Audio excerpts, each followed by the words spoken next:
Oke teman-teman, kembali lagi di channel saya. Setelah episode sebelumnya yang sangat seru, kini kita kembali dengan episode yang baru, dengan bocoran cerita yang saya angkat dari novel.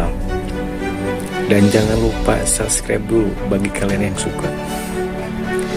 Dan sekarang saya mau menceritakan bocorannya kembali. Dan jangan lupa untuk subscribe, klik loncengnya, dan jangan lupa like. Selamat menikmati. Gasku. Lin Xin memegang pil internal di dekat dadanya. Hao Yue, ini tidak bisa diberikan kepadamu. Saya membutuhkannya untuk membuat pil. Kepala kelima ini mendengus setelah menggelengkan kepalanya, dia memutarnya kembali. Long Hao Chen menjelaskan sambil tersenyum kecil, ungu kecil menyuruhmu memasukkan pil internal bawah hutan ke dalam. Dengan dia di sini, gas beracun di sini sama sekali tidak ada apa-apanya. Lin Xin terkejut, menjadi orang yang cerdas, dia tiba-tiba menyadari, Kapten, apakah kamu mengatakan bahwa elemen kepala kelima Hao Yue adalah? Long Hao Chen mengangguk, seperti yang kamu duga, racun. Mendengar kata racun, semua orang tidak bisa tidak mengungkapkan perubahan ekspresi. Pantas saja Hao Yue menelan semua racun itu, jadi itu sebenarnya untuk pengembangan jenis racun kepala kelimanya, atribut racun. Sudah saatnya mereka mendengar tentang hal seperti ini. Di antara semua binatang ajaib yang diketahui, atribut ini tampaknya tidak ada, tentu saja. Ini di luar bunga pemakan manusia iblis sebelumnya. Hao Yue mengangkat kepala kelimanya dan dengan raungan rendah, kedua matanya bersinar, dengan cahaya berwarna ungu yang cemerlang. Itu cukup aneh, tapi seiring dengan kilauan matanya, racun di sekitarnya tampak menyebar. Dalam beberapa kedipan mata, racun pada jarak setidaknya 300 meter di sekitar mereka menyebar, dan seiring dengan kemajuan Hao Yue, racun itu terus menyebar. Jauh lebih efektif daripada pengawal suci ke-11 atau pil internal bawah hutan, garis pandang mereka menjadi jelas dan semua orang terkejut melihat lingkungan di tanah kematian ini meningkat secara luar biasa. Warna rawa sebenarnya sangat bervariasi, ada yang berwarna coklat tua, ada yang kuning tua, dan ada yang hijau tua. Jadi, ketika visibilitas mereka meningkat, semua orang menelusuri lebih banyak detail.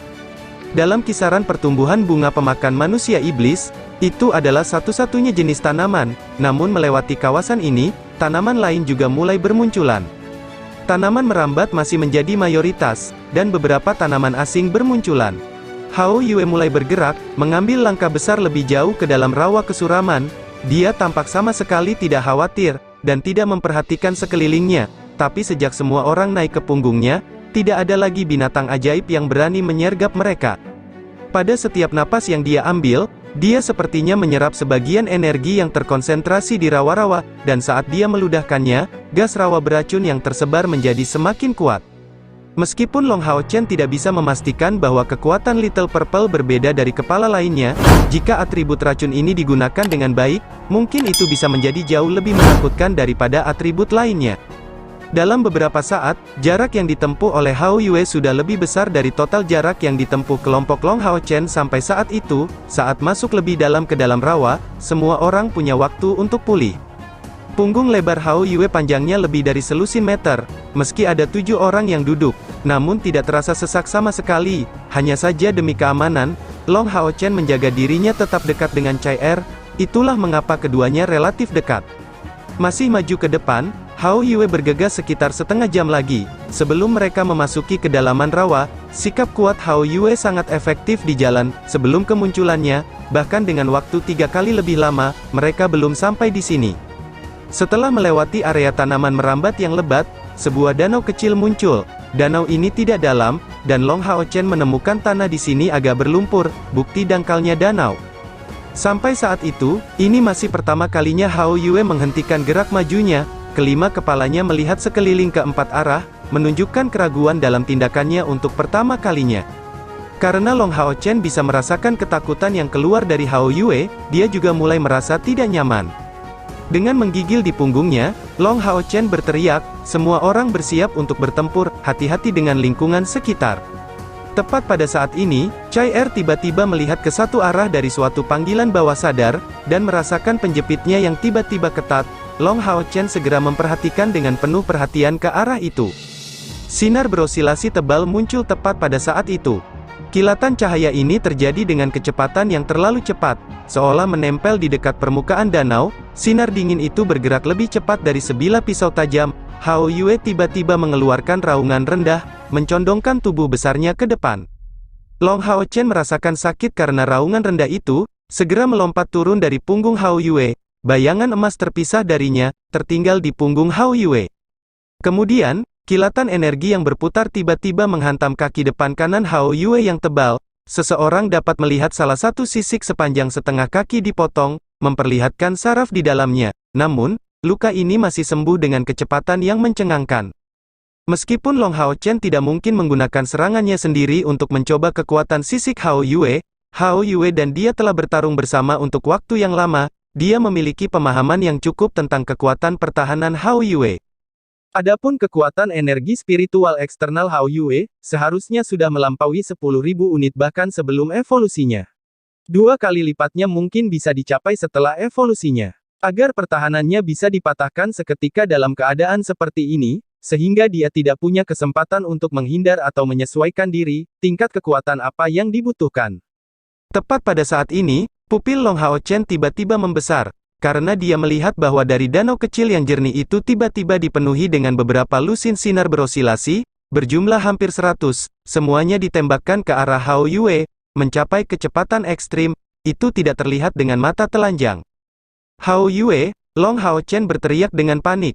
Sementara itu, Arya Dewi Cahaya diayunkan, dan titik cahaya keemasan yang tak terhitung jumlahnya menutupi udara. Pukulan ini sudah tidak menyia-nyiakan upaya dari Long Hao Chen, tidak hanya dalam jumlah energi spiritual yang terkandung, tetapi juga kecepatan serangan dan jangkauan serangan mencapai tingkat ekstrim. Itu adalah Demon Whipping Flash. Hao Yue meraung pelan, tiba-tiba melebarkan 2 sayap besar di sisinya, dan mengepakkannya dengan kuat, mendorong tubuh besarnya ke udara. Dan saat tubuhnya terangkat ke udara, di atas 5 kepalanya yang besar, 5 napas sudah keluar, ke arah danau kecil. Di tengah suara ledakan yang menusuk telinga, Long Hao Chen merasa seolah-olah dia dihancurkan oleh palu besar, dan bahkan senjata ampuh seperti Arya dari Dewi Cahaya mengeluarkan suara yang sedikit menyedihkan. Sebuah kekuatan serangan balik yang besar langsung mendarat di tubuh Long Hao Chen, terbang kembali, tapi dia masih berhasil menunda cukup lama hingga Hao Yue terbang melalui Demon Whipping Flash. Mengeluarkan suara pengap, wajah Long Hao Chen sangat pucat, dan cahaya keemasan dari rantai berbagi jiwa muncul di depan semua orang dari pasukan pemburu iblis kelas komandan ke-64. Cahaya dingin itu tidak menunjukkan jejak keinginan untuk melepaskan Long Hao Chen, dan menempel padanya, meluncur di sampingnya, di depan kekuatan destruktif yang kuat yang melukai Hao Yue, armor suci agung Long Hao Chen tidak mampu menahannya.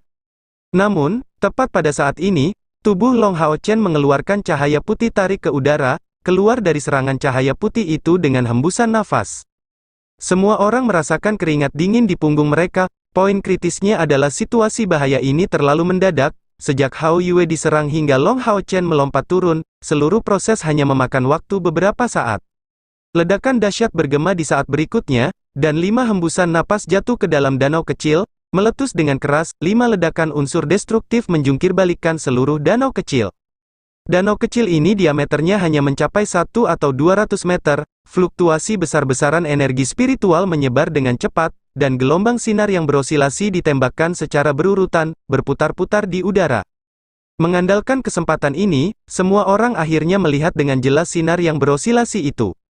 Long Hao Chen dengan keras menegakkan dadanya, dengan jelas merasakan tubuhnya bergetar berulang kali karena itu, jika dia tidak membuat beberapa persiapan sebelumnya, dengan membuat Yating tetap berada di punggung Hao Yue, kemampuan daya tarik dari Tungku Sein spiritual hampir mustahil untuk dilepaskan pada kesempatan ini. Itu karena dia bahkan tidak diberi waktu untuk melepaskan sayap rohaninya sendiri. Monster macam apa itu? Baik itu Long Hao Chen atau rekan-rekannya yang lain, tidak ada yang mengenali binatang ajaib yang menyergap mereka. Monster-monster ini memang luar biasa, masing-masing dari mereka tidak berukuran besar, hanya mencapai panjang sekitar 2 meter, bentuknya seperti ikan istimewa, seluruhnya pipih dan tidak terlalu lebar, lebarnya kira-kira mencapai 1/3 meter, tubuhnya rata dan kurus. Namun penampilannya terlalu garang, di atas kepalanya terdapat gigi gergaji tajam yang panjangnya lebih dari 1 meter, di rawa kesuraman yang gelap, kilatan gigi gergaji mereka memancarkan cahaya cemerlang. Faktanya, benda ini mencapai panjang sekitar 2 meter, tapi gigi gergaji di kepalanya menempati 1 meter dari panjang itu, menjadikan tubuhnya setengah dari keseluruhan panjangnya. Fisik menakutkan macam apa itu? Di punggungnya, sirip besar dengan penuh semangat mendorong tubuhnya. Terlebih lagi, masing-masing ikan raksasa ini menghasilkan fluktuasi energi spiritual yang menakutkan. Energi spiritual ini adalah jenis yang belum pernah dilihat Long Hao Chen sebelumnya, benar-benar tidak dapat dibandingkan dengan elemen air dari binatang ajaib akuatik biasa, karena ada beberapa elemen angin dan ruang yang tercampur di dalamnya, atau mungkin itu adalah campuran keduanya.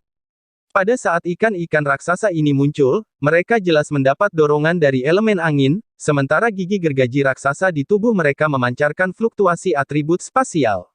Karena itu, kekuatan serangan mereka sangat besar. Yang mereka gunakan adalah potongan spasial. Saat ini, lusinan ikan mengerikan ini muncul di hadapan semua orang. Di bawah pemboman 5 elemen Hao Yue, ikan-ikan mengerikan yang menjadi sasaran memenuhi udara dengan cairan putih, dan sebagian besar dari mereka tetap tidak terluka. Dari kulit mereka yang sangat mengilap, cahaya berwarna perak redup terlihat menyebar. Akibat dari pemboman tersebut adalah generasi tubuh mereka, dan tidak ada kerugian nyata yang ditimbulkan pada mereka. Menjadi binatang ajaib atribut ganda spasial dan angin, aspek mereka yang paling menakutkan adalah kekuatan ofensif mereka. Tetapi baik pertahanan maupun kecepatan mereka bukanlah sesuatu yang bisa ditertawakan. Jadi binatang ajaib semacam ini masih ada di rawa kesuraman ini, dan yang lebih mengerikan lagi, mereka hidup berkelompok. Faktanya, seharusnya ada lebih dari 100 orang yang tinggal di danau ini. Long Hao Chen menarik napas, segera memanggil 2 penjaga suci dari melodi abadi, meminta mereka mengidentifikasi monster-monster ini. Kedua penjaga suci itu tampak tidak bingung, karena mereka secara bersamaan menyebutkan nama yang tidak diketahui semua orang. Sungguh mengejutkan. Bukankah spesies ini seharusnya sudah punah sejak lama? Bagaimana mungkin ada beberapa di sini, kedua yang biasanya tidak menunjukkan emosi apapun, tetapi sekarang, mereka jelas sangat terkejut. Long Hao Chen bertanya, apa itu Sousket? Pengawal suci ke-11 menjawab dengan suara yang masih dipenuhi rasa takut, mereka adalah binatang ajaib yang menakutkan. Kekuatan individu mereka sangat tinggi, setara dengan binatang ajaib peringkat ke-8, dan di atas itu, mereka umumnya ditemukan dalam satu kelompok. Kekuatan destruktif mereka sangat besar, ciri paling aneh mereka adalah tanduk di kepala mereka. Meskipun itu adalah bagian dari tubuh mereka, itu tetaplah senjata mereka yang paling menakutkan. Binatang ajaib ini menakutkan baik di darat maupun di laut. Kelemahan terbesar mereka adalah ketidakmampuan mereka untuk terbang, namun kemampuan kamuflase mereka juga luar biasa. Bahkan binatang ajaib dan manusia dengan kemampuan terbang dapat dengan mudah dibunuh tanpa diberi waktu untuk melarikan diri menggunakannya. Di zaman kuno, binatang ajaib ini memiliki kehadiran yang kejam.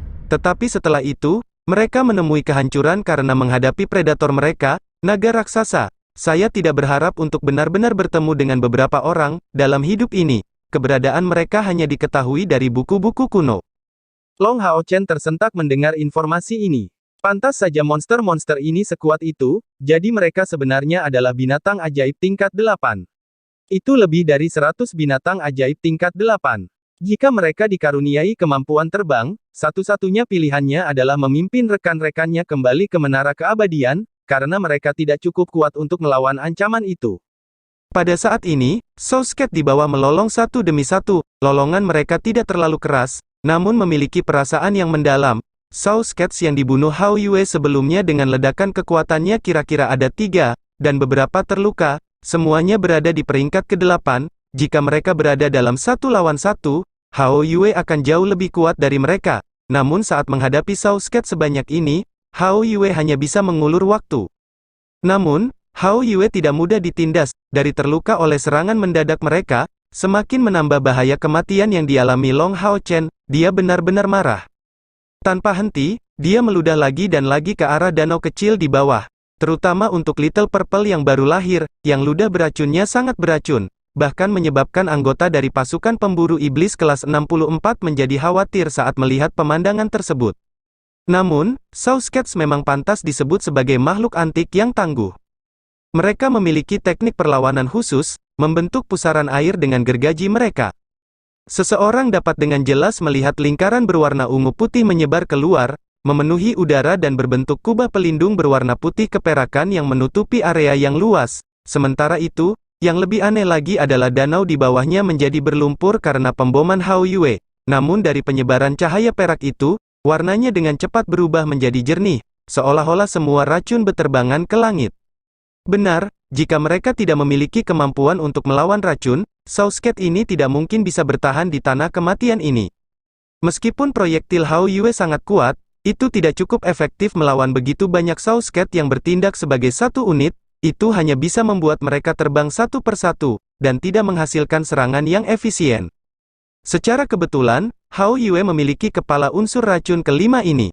Saat ini, kabut beracun tebal yang mengelilingi mereka terhalau oleh aura yang keluar dari tubuh Hao Yue, seperti yang bisa dibayangkan, jika kelompok Long Hao Chen terbang ke langit dengan menggunakan sayap mereka, bahkan jika mereka mampu melawan racun, energi spiritual mereka akan cepat habis, maka akan sulit untuk mengatakan apakah mereka bisa keluar dari kabut beracun. Terlebih lagi, siapa yang bisa yakin bahwa tidak akan ada musuh kuat lainnya di dalam atau di luar gas rawa beracun? 5 kepala besar Hao Yue terus-menerus mengeluarkan teriakan kemarahan, jelas marah dengan serangan mendadak dari Soulscape ini, sayap besar di punggungnya terus mengepak, dan fluktuasi energi spiritual di sekitar tubuhnya juga terus menguat. Long Hao Chen menepuk punggung Hao Yue, menghiburnya, biarkan saja. Ini adalah tempat tinggal mereka, kami hanya akan terbang melewatinya dan itu saja. Meskipun Hao Yue tidak mau, dia tidak akan melawan keinginan Long Hao Chen. Dengan perasaan tidak puas, dia mengepakkan kedua sayapnya ke belakang ke depan, berencana menyeberangi danau ini dari langit, sebelum menemukan titik untuk mendarat dan kemudian melanjutkan perjalanan. Lagi pula, penerbangan ke langit, sambil membawa 7 orang di punggungnya dan harus melawan racun, merupakan konsumsi yang besar baginya. Namun, corak wajah kelompok Long Hao Chen berubah dengan cepat, karena Soulscape yang awalnya tinggal di danau tiba-tiba mengejar Hao Yue. Mereka tidak menunjukkan tanda-tanda ingin melepaskannya.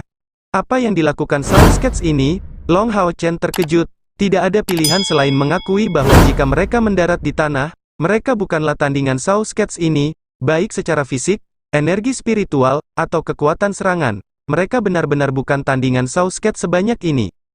Pengawal suci ke-11 menjelaskan, Soulscape hidup berkelompok, dan memiliki solidaritas yang sangat baik. Inilah sebabnya mengapa mereka menyimpan dendam sangat dalam. Sebelumnya, kamu membunuh salah satu rekan mereka, jadi mereka pasti tidak akan membiarkan masalah itu begitu saja. Long Hao Chen menunjukkan senyuman tenang, mereka mungkin bisa menjaga orang lain seperti itu.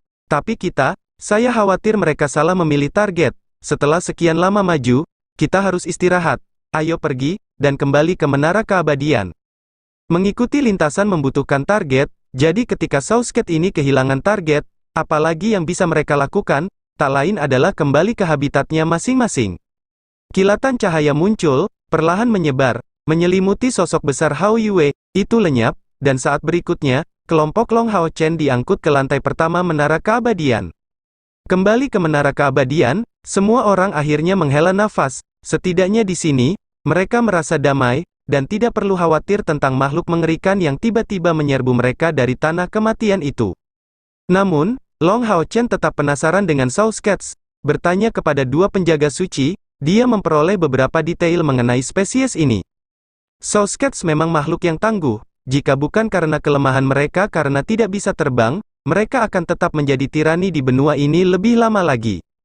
Alasan mengapa mereka memiliki elemen ganda adalah karena tubuh mereka, tanduknya mengandung atribut spasial, sedangkan tubuhnya mengandung atribut angin. Kedua atribut ini saling melengkapi, membuat kecepatan serangannya luar biasa. Hao Yue sudah cukup beruntung bisa membunuh beberapa Soulscape, karena serangannya yang tiba-tiba, dan dari pertahanan mereka yang tidak memadai.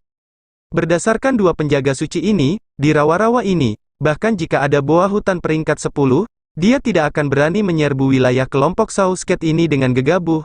Faktanya, dalam hal kekuatan serangan, tanduk mereka tidak kalah dengan peralatan legendaris biasa. Demikian pula, karena kekuatan besar dari Soulscape, tubuh dari masing-masing Soulscape ini dapat disebut sebagai harta yang berharga. Bagian terberat dari Soulscape bukanlah tanduknya, tapi bagian tengah punggungnya, dengan 3 lapisan kulit berwarna putih keperakan, membuatnya sangat tangguh. Berikutnya adalah tanduk yang mengerikan, yang tanpa penyempurnaan apapun, secara sederhana, adalah sudah menjadi bagian dari elemen spasial setidaknya tingkat glorious, dan itu akan memiliki kekuatan serangan yang setara dengan tingkatan legendaris. Tapi, di tangan manusia, kekuatan tanduk ini akan sedikit berkurang.